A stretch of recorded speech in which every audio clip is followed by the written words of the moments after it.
Nursing tutor. तो आज की इस वीडियो में हम बहुत इंपॉर्टेंट क्वेश्चन करेंगे जो कि आपके nursing tutor, RRB, NORCET, DHS, DRME, BFUHS, staff nurse के एग्जाम में बहुत ही इंपॉर्टेंट रहेंगे। तो आज का जो फर्स्ट क्वेश्चन है वो है the terminology use to explain the number of subjects recruited to participants in a study is. तो इसका जो राइट आंसर आएगा वो आएगा एट्रीशन।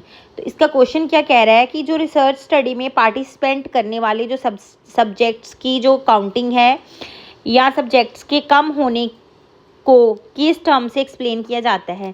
तो उसका जो राइट आंसर आएगा attrition is the right answer. तो इसमें क्या होता है, एट्रीशन का मतलब होता है कि रिसर्च के दौरान पार्टिसिपेंट्स का ड्रॉप आउट होना या स्टडी को छोड़ देना is known as attrition. Next, probability sampling includes all the following techniques except. तो जो प्रोबेबिलिटी सैम्पलिंग की में सभी टेक्निक्स शामिल है किसी एक को छोड़कर। तो जो इनमें से कौन सी है वो नहीं है, purposive sampling is the right answer. तो जो प्रोबेबिलिटी सैम्पलिंग में systematic sampling, simple random sampling and cluster sampling, ये सारी प्रोबेबिलिटी सैम्पलिंग है। और ये है जो नॉन पर्पसिव है, जो नॉन प्रोबेबिलिटी सैम्पलिंग है। ठीक है, नॉन प्रोबेबिलिटी सैम्पलिंग टेक्निक होती है। नेक्स्ट क्वेश्चन देखते हैं। The subject in a research study behaves a particular manner because they are aware that they are being observed. तो ये कह रहा है कि जब पार्टिसिपेंट को पता होता है कि उसको ऑब्जर्व किया जाता है, कर रहे हैं या किया जाना है, तो वो जो अपना बिहेवियर है चेंज कर लेता है। तो उसको हम क्या कहते हैं, उसको हम कहते हैं Hawthorne effect is the right answer. I think ये कल भी मैंने क्वेश्चन आपको बताया था, हॉथरॉन इफेक्ट। तो हॉथरॉन इफेक्ट किसको कहते हैं, जब ऑब्जर्वेशन की वजह से बिहेवियर चेंज किया जाता है तो उसको बोलते हैं Hawthorne effect. Next, the evidence to assert whether or not experimental treatment and conditions has made the difference refers to. तो इसमें क्या कह रहा है कि ये प्रूव करना कि ट्रीटमेंट की वजह से रिजल्ट आया है तो किस वैलिडिटी को शो करता है। तो इसको बोलते हैं internal validity is the right answer. तो इसमें क्या होता है, इंटरनल वैलिडिटी का मतलब होता है कि रिजल्ट है जो एक्चुअल इंटरवेंशन की वजह से आता है। Next question, all the following are qualitative research methods except. तो किसी एक को छोड़ के, ये भी एक्सेप्ट वाला क्वेश्चन है। तो इनमें से वो क्या कह रहा है कि फिनोमिनोलॉजी, इथनोग्राफी, ग्राउंडेड थ्योरी या कोरिलेशन। तो इसका जो राइट आंसर आएगा correlation is the right answer. तो ये है जो ये तीनों क्या है, रिसर्च मैथ, जो कोरिलेशन क्वांटिटेटिव रिसर्च मेथड है, ये जो तीनों है ये क्वालिटेटिव रिसर्च मेथड है, फिनो, इथनो और grounded. Next, cause and effect, examining cause and effect relationship between variables under highly controlled condition is. तो ये क्या कह रहा है कि जो कंट्रोल्ड कंडीशन में cause and effect relationship study करना क्या कहलाता है। तो उसको क्या बोलते हैं, experimental research. Experimental research is the right answer. इसमें क्या करता है, रिसर्चर जो वेरिएबल्स को कंट्रोल करता है।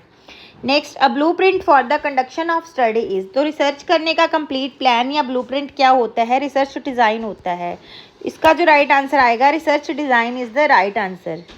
तो एक स्टडी मैप होता है, जो रिसर्च डिज़ाइन होता है वो स्टडी का एक रोड मैप होता है। Next question, from which of these population does researcher select the actual study samples. तो उसको क्या बोलते हैं, असेसिबल पॉपुलेशन। असेसिबल पॉपुलेशन में क्या होता है, जहाँ से रिसर्चर इजीली पार्टिसिपेंट्स को लेता है उसे बोलते हैं accessible population. Next, which of these design is use to estimate the prevalence of osteoporosis. तो इसमें इसका क्या है, इसको क्या बोलेंगे, क्रॉस सेक्शनल स्टडी। तो क्या क्वेश्चन क्या कह रहा है कि किसी भी डिजीज़ का प्रेवलेंस जानने के लिए कौन सी जो स्टडी है, डिज़ाइन यूज़ होता है, तो उसको बोलते हैं क्रॉस सेक्शनल स्टडी। तो क्रॉस सेक्शनल स्टडी एक टाइम पर डिजीज स्टेटस चेक करती है। नेक्स्ट क्वेश्चन है, द एक्सटेंट और degree to which a tool measures what is suppose to measure is known as. तो उसको क्या बोलते हैं, वैलिडिटी। तो validity is the right answer. इसमें क्या कह रहा है कि टूल वही चीज़ मेजर करे जिसके लिए बनाया गया है, तो इसे हम क्या कहते हैं, वैलिडिटी कहते हैं, accuracy of the measurement. Next, the accuracy and consistency in measurement of an instrument refers to. तो इसका जो राइट आंसर आएगा reliability is the right answer. तो रिलायबिलिटी का मतलब क्या होता है कि बार बार सेम रिजल्ट देना।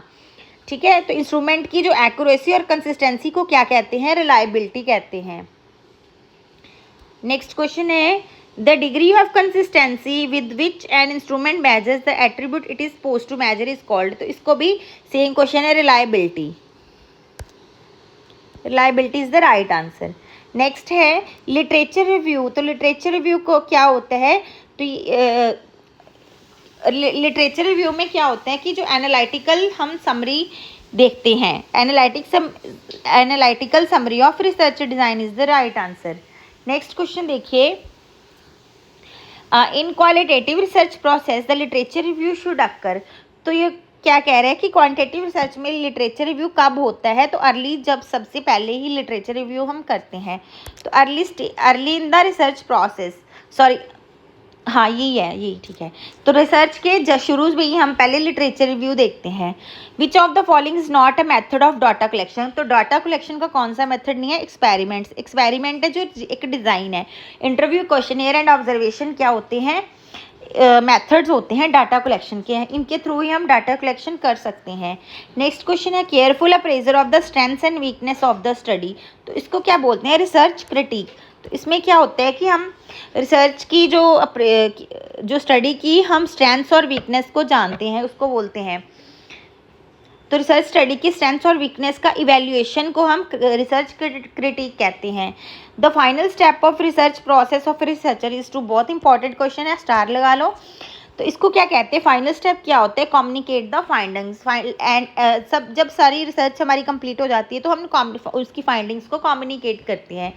तो ये रिसर्च का फाइनल प्रोसेस होता है.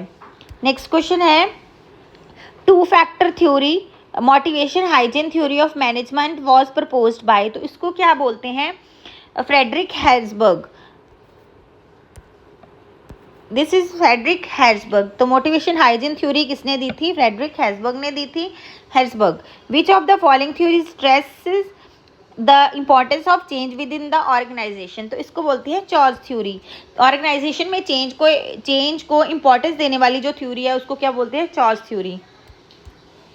Next, which of the following action guiding theory explains that the rightness and wrongness of an action depends on the consequences of the action. तो उसको क्या बोलते हैं, यूटिलिटेरियन. तो इसका जो राइट आंसर आएगा, इसमें ये क्या कहता है, किसी भी एक्शन को सही या गलत होने से उसके रिजल्ट पर डिपेंड करता है. या कौन सी थ्योरी है, utilitarian. Next, ethical principle which shows obligation to tell the truth. तो उसको हम बोलते हैं टेल द ट्रूथ, मतलब veracity is the right answer. Next question देखिए, acknowledging the performance of an employee is through the way of. तो इसको हम बोलते हैं appreciation is the right answer. तो एम्प्लॉय का जो परफॉर्मेंस को रिकॉग्नाइज करना क्या कहलाता है, appreciation. Next, professional negligence is legally termed as. तो negligence this is known as malpractice. Malpractice is the right answer. Hospital has to keep MLC record up to, कब तक संभाल के रख सकता है, 10 years is the right answer. Next, esprit de corps prefers to. तो esprit मतलब कि team spirit. Sense of belongingness is the right answer. Next question, source of income in budgeting term is called. तो source of income और budgeting, तो source उसको क्या बोलते हैं, revenue. Revenue is the right answer. Then stocking adequate number of kinds of stores so the required material is available whenever necessary is. तो फिर से दोबारा से पढ़ते, stocking जो adequate number and kinds of stores so that the required material is available whenever necessary is. तो इसका जो राइट आंसर आएगा, रिप्लेसमेंट, प्रोक्यूरमेंट या स्टोरेज या फिर इन्वेंट्री कंट्रोल. तो इसका जो राइट आंसर आएगा, ये आएगा हमारा, एक मिनट में आपको थोड़ा सा इसको, मुझे कन्फ्यूज़न है आंसर में. आई थिंक इसका आएगा inventory control is the right answer. Yes, inventory control. Next question है, a technique where by one repeats the main message the client has expressed is. इसका जो राइट आंसर आएगा वो आएगा रीस्टेटिंग, मतलब कि दोबारा से कहना. Restating is the right answer. Next, if a person is communicating with his friend on telephone referred as, तो इसको क्या बोलेंगे, इंटरपर्सनल कम्युनिकेशन. पर्सनल कम्युनिकेशन बोलेंगे इसको हम। इंटरपर्सनल, इंट्रापर्सनल नहीं, ये इंट्रापर्सनल है, this is interpersonal. Next question करेंगे।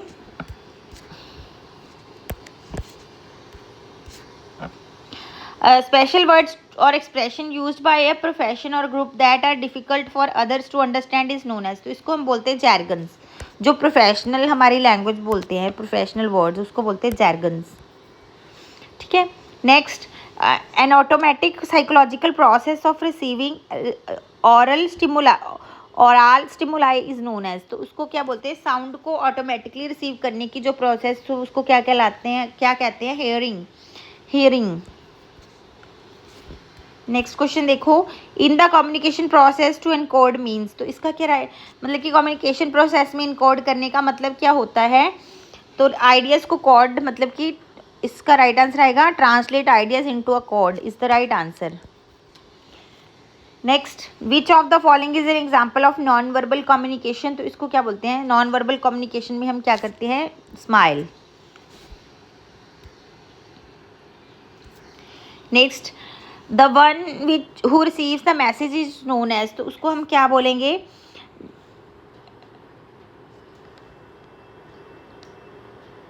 The one who receive the message is known as decoder. Decoder is the right answer. Another name for interpersonal communication is, तो उसको क्या बोलते हैं? Dyadic communication. Next, which of the following is an example of mediated communication. तो इसका जो right answer आएगा the newscaster delivers the weather report on the, option is the right answer. तो इसमें क्या होता है? News caster delivers weather report. तो इसमें क्या होता है? जब मीडिया, टीवी प्रोग्राम या इंटरनेट के थ्रू कम्युनिकेशन, उसको बोलते हैं mediated communication. Then comparing with small group communication in organizational communication. तो इसका राइट आंसर आएगा communication, option B, communication roles are more formal. तो इसमें क्या होते हैं? कम्युनिकेशन स्मॉल ग्रुप्स, क्वेश्चन पहले समझो। Comparing the small group communication in organization communication. तो जो स्मॉल ग्रुप कम्युनिकेशन की जो कंपैरिजन में ऑर्गेनाइजेशनल कम्युनिकेशन में क्या होता है? तो कम्युनिकेशन रोल ज़्यादा फॉर्मल होते हैं। ठीक है। Next, as per principle of communication interpersonal communication is irreversible means. तो इंटरपर्सनल कम्युनिकेशन इरिवर्सिबल होने का मतलब क्या होता है? कि once a word goes out of your mouth you can never swallow it again. Once created communication has the physical property of matter, it cannot be uncreated. Once communication begins it never loops back on itself. All of above is the right answer. Next question, according to the statement communication is interaction, perspective, feedback is to some unintentional. तो interaction perspective के according feedback कैसा होता है? Next, Maslow hierarchy of needs include. तो उसमें क्या है? सारा कुछ ही होता है। Self actualization, self esteem, physiological and all of above is the right answer. सब कुछ ही होता है। According to Maslow hierarchy of needs the highest level is. तो हाईएस्ट लेवल क्या होता है? Self actualization. Which of the following is characteristics of private relationships. Private relationship की खासियत क्या होती है? तो use of particulars knowledge is the right answer. Basic components of attitude including except. तो एटीट्यूड का बेस कंपोनेंट में सबसे इंक्लूड है, सब इंक्लूड है, सिर्फ एक को छोड़कर, मतलब तो इसका क्या? Spiritual component. Next, who plays the proactive role in counselling. तो काउंसलर है वो एक प्रोएक्टिव रोल अदा करता है काउंसलिंग में। Listening in counselling is what process. तो लिसनिंग काउंसलिंग में कौन सा प्रोसेस है? एक्टिव प्रोसेस है। Next, the final step of directive counselling is. तो फाइनल स्टेप क्या है? Follow up is the right answer. Next क्या है?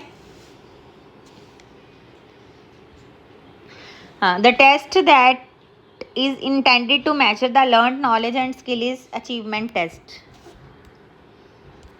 Next, trustworthiness of the counselor is termed as। तो trustworthy मतलब काउंसलर को जो मतलब कि trustworthy को क्या कहते हैं? उसको बोलते हैं fidelity, loyalty, fidelity। Next, number of phases in counselling process, तो कितने फेजेस होते हैं? 7 फेजेस होते हैं। Next, counselling should be done by, तो काउंसलिंग किसके द्वारा की जाती है? ट्रेंड काउंसलर के द्वारा होती है। बेसिक क्वेश्चन है, कई बार हमारे ये भी गलत हो जाते हैं।